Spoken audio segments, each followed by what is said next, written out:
अच्छा, तो मैं आप लोगों को बता रही थी एक्सपेरिमेंटल कर्व के बारे में। डिफरेंट साइंटिस्ट आए थे, उन्होंने अपना मतलब के दिया। अब ब्लैक बॉडी रेडिएशन के मतलब के जो ग्राफ प्लॉट हुआ था, यहाँ पर थी हमारे पास एनर्जी डेंसिटी वाई एक्सिस पे माइक्रो जॉल पर मीटर क्यूब पर हर्ट्ज़, और यहाँ पर हम लोग लेते हैं फ्रीक्वेंसी भी लेते हैं एंड वेवलेंथ भी लेते हैं। अच्छा जी, क्या होता है, इन्होंने कहा कि फ़र्स्ट पे जब हम करते हैं हमें ये वाला कर्व मिलता है। जब हम टेम्परेचर को जैसे जैसे इंक्रीज़ करेंगे ना, ये जो अंदर वाला कर्व है ये वाला हमारे पास, ठीक है, इसमें क्या होता है, इसमें हमें विजिबल रेडिएशंस नज़र आती हैं। अब विजिबल रेडिएशन क्या होती हैं?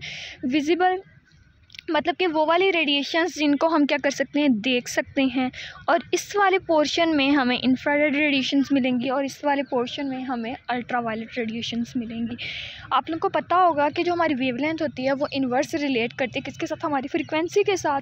जैसे जैसे अच्छा जी, ये देखें इस साइड पे क्या हो रहा है, इस साइड पे वेवलेंथ इंक्रीज़ हो रही है, यहाँ पर एनर्जी डेंसिटी इंक्रीज़ हो रही है, यहाँ पर ये पीक लेवल है। तो जैसे जैसे वेवलेंथ बढ़ेंगी हमारी फ्रीक्वेंसी कम होगी, फ्रीक्वेंसी बढ़ेगी तो देन वेवलेंथ क्या हो जाएगी, कम हो जाएगी।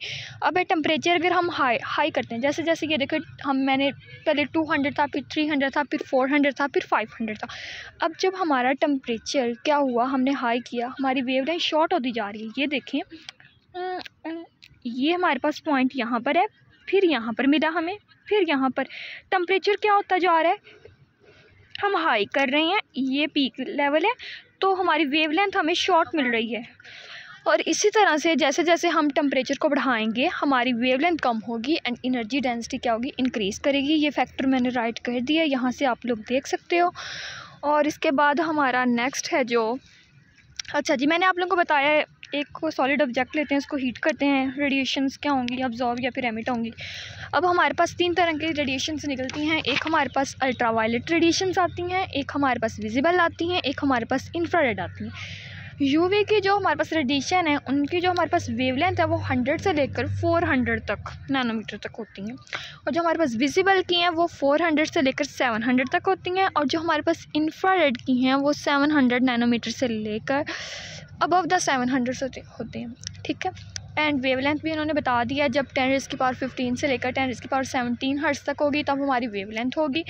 अगर 4 अबव देन 7.5 मल्टीप्लाई बाय 10⁻14 है, ये होगी।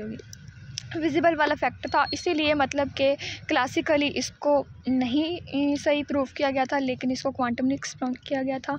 अब ब्लैक बॉडी रेडिएशन में आइडियल एग्जांपल मैंने आप लोगों को बताया, ये मैंने एक ऑब्जेक्ट लिया है, ठीक है, इसमें मैंने होल कर दिया। अब इस होल के थ्रू रेडिएशन एमिट भी होंगी और रेडिएशन क्या होंगी, एब्जॉर्ब भी होंगी, ठीक है। ये ब्लैक बॉडी का जो प्रॉपर डिफाइन है वो यही होगी, emit radiation, radiate radiation, not reflect, ये रिफ्लेक्ट नहीं करता, ठीक है। जब रिफ्लेक्शन नहीं होती इसमें। फ्रीक्वेंसी को जब हम हाई कर देते हैं ग्राफ में क्या होता है, हमें हाई एनर्जी रेडिएशंस एमिट करते हुए मिलेंगे। इसके बाद एक साइंटिस्ट आया जिसका नाम था स्टीफन, ठीक है, स्टीफन बोल्ट्जमैन लॉ। इसने जो लॉ दिया था वो रिलेट करता था ब्लैक बॉडी रेडिएशंस के। उसने कहा जो हमारे पास पावर होती है, पावर क्या होती है, power energy per unit time होती है, पावर होती है power per unit surface area, वो डायरेक्ट रिलेट करती है टेम्परेचर के साथ, ठीक है। जब हम टेम्परेचर को इंक्रीज़ करेंगे 1 पावर हमें मिलेगी। जब ये साइन ख़त्म करते हैं तो हमारे पास प्रोपोर्शनैलिटी साइन आ जाता है जिसकी वैल्यू है 6.67 10⁻⁻⁻⁸। तो आज का यही लेक्चर था जिसमें मैंने आप लोगों को बताया कि ब्लैक बॉडी रेडिएशन क्या होती है, इसके आइडियल एग्जाम्पल क्या होती है। Thank you so much.